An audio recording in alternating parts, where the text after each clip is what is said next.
Applying a warm heating pad to the lower belly stimulates localized blood flow.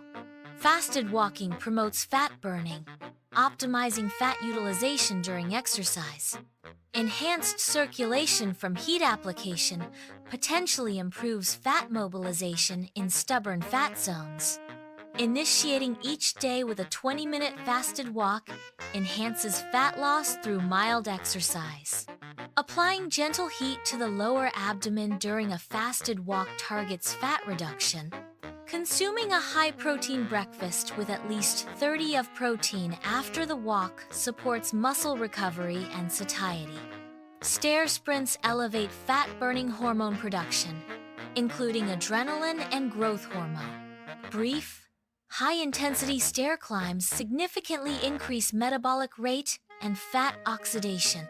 Stair sprints intensify the fat-burning process initiated by moderate-intensity exercise.